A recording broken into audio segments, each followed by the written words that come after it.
What is going on, guys? Payne here once again, and welcome back to my Everton career on FIFA 13. It's the last video of Season 2 before we move on to my last season with Everton, Season 3. I'm looking forward to it, but first, we've got to go through the Europa League final against Marseille and also the last game of the Premier League season. Now for this video, it's not going to be the usual full game live commentary over the top of it like I have done for previous cup finals that I've got myself into with Everton or Man United. So what I'm going to be doing is getting your names up on the screen with the questions that you asked a couple of videos ago. And I'm going to try and answer them to the best of my ability, because I did take a sneak peek at some of the questions that some of you guys left. And I was like, right, that's going to be pretty hard to answer. But this is it. First Q&A session on YouTube, and maybe after doing a few more in the future, maybe, just maybe, I will show my face to you all. Well, actually, come to think of it, some of you awesome peeps have already seen my face because you've liked me on Facebook, you've also followed me on Twitter, so you've seen my picture that I've got up there. Guys, if you're not following me on Twitter or Facebook, make sure that you do. The links are in the description, and do continue to smash that like button like the Payton berserkers that you are. Anyway, let's get on to the question and answer session whilst you watch the Europa Cup final highlights in the background. Okay then, question number 1. It comes from Hader9067. What team will you do after Everton, and how many seasons will you do with Everton? Well, I've already mentioned that I'm only going to be doing 3 seasons with Everton on FIFA 13, but what the next team will be, I'm not too sure just yet, but I will say this. It's not going to be an English side, so it's either going to be a Spanish side, a French side, or an Italian side. Maybe I do another poll, I'm not too sure, but that should take us up to the release of FIFA 14 in September. Thanks for your question, Hader. Moving on to the next one, and it comes from Christian, and he asked, who is my favourite retired player? Wow, that is such a hard question, because there are just so many players out there that I admired when I first got into football.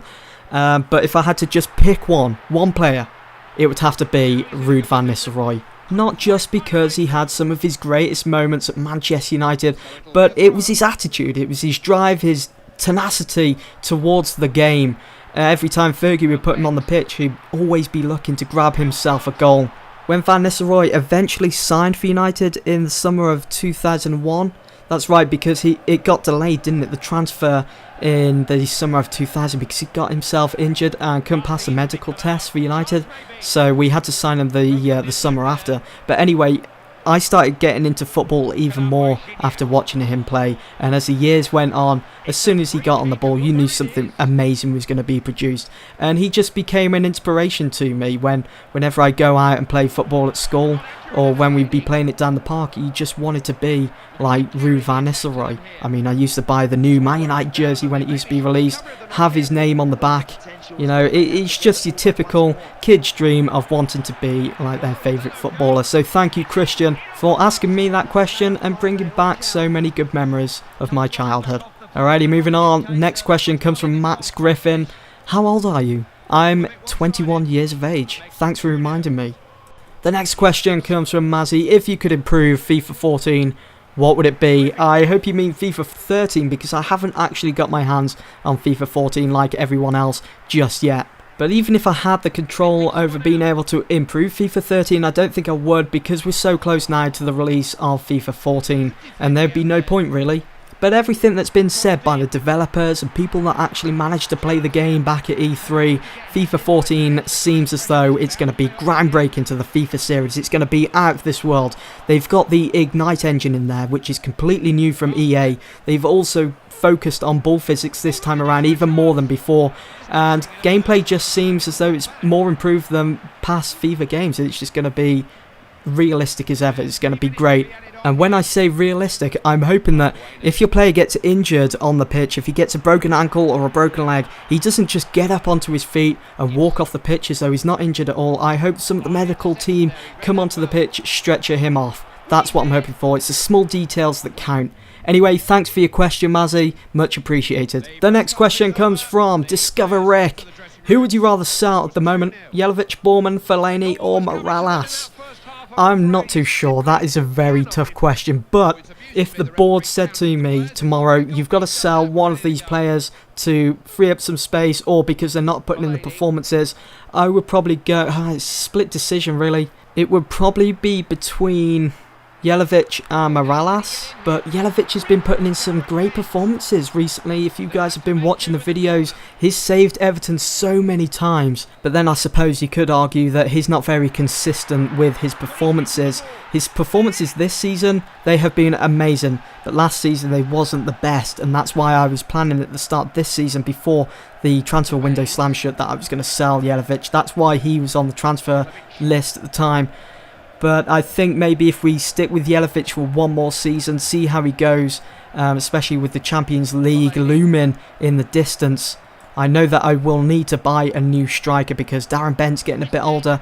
Kevin Morales as well. I wouldn't want to get rid of him because, as you know, Tello and Zaha, they're on loan from both Manchester United and Barcelona.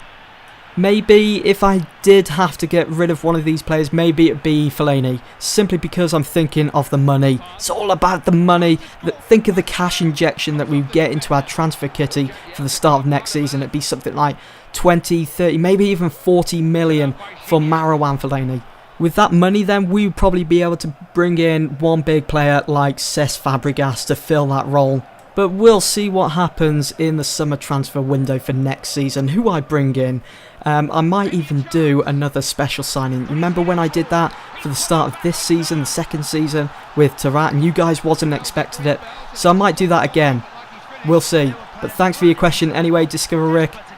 Just quickly, before we move on to the next question, I do hope that you guys are enjoying the highlights here of the Europa Cup final against Marseille. After a dodgy first half, my Everton side have come from behind. They are now level. It's 2-2, and the game is almost come to an end. Who will win the Europa Cup final? Do continue to watch and you will find out as I continue to answer your awesome questions. The next one comes from Dorda Sa, hope I pronounced that right, and you want to know who will win the BPL next season.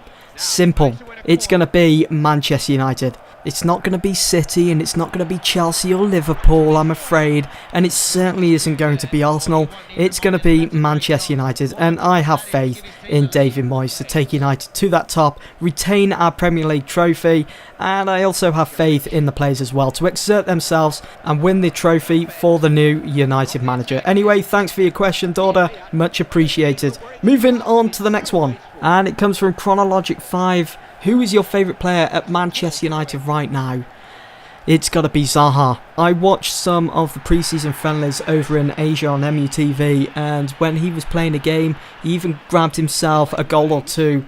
It's just like a breath of fresh air through the squad, and he kind of reminds me of where Ronaldo first joined United as well. Bit clumsy here and there, but you all know what Ronaldo is capable of. I mean, Zaha, he was great at Crystal Palace. He's going to be even better at Manchester United. Guarantee it. Thanks for your question, Chronologic 5. Moving on to the next one, which comes from Ruben Carroll. What team do you dislike the most? I'm going to simply answer this one. It's going to be City because obviously I'm a United fan. But can I say more than one? If I can, then I'll say Chelsea and Liverpool too. The next question comes from Fair Modern War. Isn't that... Aha, I see what you've done there. I see what you've done there with your username. It's supposed to be Modern Warfare, but... Alright, okay, but you want to know what my take is on Everton today. I think they are still a very strong team, and I think under the management of Roberto Martinez, I think they're going to be alright. And I'm hoping, for the fans' sake, that the board have made the right decision with Martinez. It seems that Everton's board is a lot more forgiving as well, compared to some of these other teams in the BPL. What I'm trying to say is, let's take, for example, Stoke City. They bring in a new manager. He's fresh-faced, he's ready for the challenge, and I mean, some of the players, they wanted to prove themselves to him as well because they want to be starting the games. And then the blip hits the team. They start falling down the table, and then all of a sudden the board, out of nowhere, vote of no confidence. The manager is gone with immediate effect within 24 hours, and then 48 hours later they've got a new manager. That's not going to do good for the team morale. It's just the whole team cohesion. It's not going to do good at all because they was used to one management style. Then within a matter of hours, or in a matter of days I should say, they're having to learn another style of play. So I reckon Martinez is going to do a decent job at Everton if given the time. If you guys are still with me, you will have just seen that Everton did indeed win the Europa Cup final. We managed to beat Marseille 3-2. We came from 2 goals down to beat them 3-2. At least it didn't go into extra time and penalties. What a game it was. I was really into this one, and that's just summed up our season pretty well. This Everton side are on for great things. I cannot wait to get the next season started to see who we are drawn against in the Champions League group stage. So after winning the FA Cup and the Europa Cup League, I'm hoping that I'm going to get an even bigger transfer budget to spend in the summer when the transfer window reopens, because that is going to be my main focus now, to strengthen this squad even further for the challenge that's going to hit us right in the face from the Champions League, from teams like Real Madrid, Barcelona, FC Bayern Munich. You know, we need to be challenging those teams instead of keeping this team that we have now, because they were good enough for the Europa Cup League and the FA Cup, but they're not quite ready for the Champions League just yet, in my opinion. And what a sight that is. The Europa League Cup in the palms of Everton. It's coming back with us to Goodison Park. Amazing stuff. So without further ado, let's move on to the next question. It comes from Lewis. So out of all the games you have posted onto your YouTube channel, which was the best in your opinion? Wow, there is quite a few games that I've actually posted, isn't there? You know, when I just look back, you know, I think I've uploaded 639 or something like that, something crazy like that. It's just gone so quick here on YouTube. But if I had to pick one game that was my favourite that I've played and uploaded, it would have to be The Last of Us, without doubt. Really enjoyed that game. And I mean, guys, if there's a few of you out there that don't know what The Last of Us is, where the hell have you been? Seriously, The Last of Us is an amazing game, and I don't think you really need me telling you that, especially the ones that have seen it. But it's a great game, and as I've said, I really enjoy playing it and uploading it, and I'm glad that you guys did too. And here's to the next game this season, which I cannot wait until that kicks off big time. I mean, GTA 5, it's just a couple of weeks away. When you think about it, I'm going to be covering that big time, especially the multiplayer as well. So you guys, you can add me on the PSN. I will be getting it for the PS3. And you can find my PSN in the description below.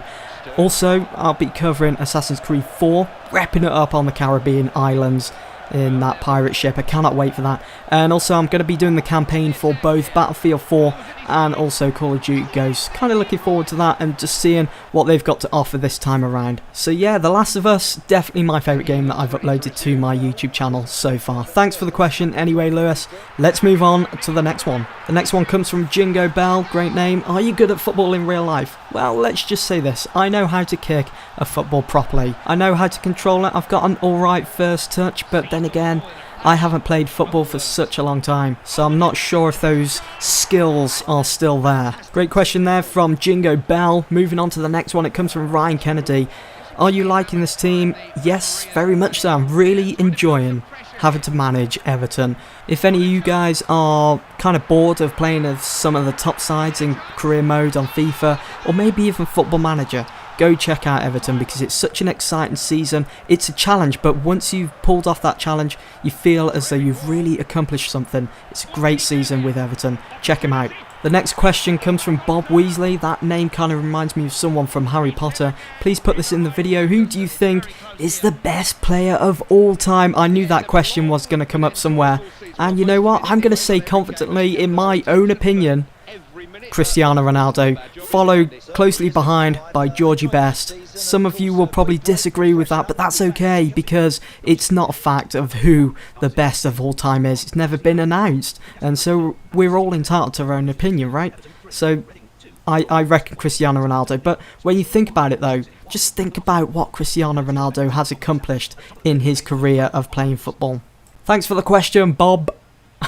I really wanted to say it like that. I'm really sorry. Anyway, moving on to the next question really quickly. As you can see, the squad report is going on in the background. The next question comes from Charlie. Do you play PS3 or Xbox 360? And also, are you planning on buying the PS4 or Xbox One?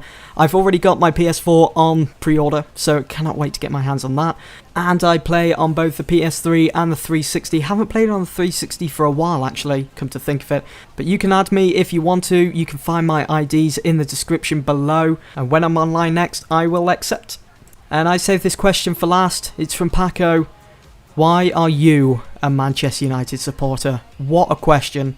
The reason I support United is not only because my family always have supported them, it's because of the history that United have behind them, and in my opinion that's what elevates them above all the other teams. From the Busby Babes to the Munich air disaster to Sir Alex Ferguson's youth team that he put together that went on to win the treble. There's just so much history at that club. I mean, you could make a film about it, the trials and tribulations of the club, and someone that doesn't even like football would still be moved by that film. It's just the willingness, the never die attitude of the team and the spirit of all the fans once they get inside Old Trafford. It's just out of this world, and it's absolutely amazing. Hopefully that has answered your question, and guys, I hope you've enjoyed this very special edition, a Q&A session on my Everton career on FIFA 13. This is the end of Season 2. I will see you in Season 3. Goodbye for now.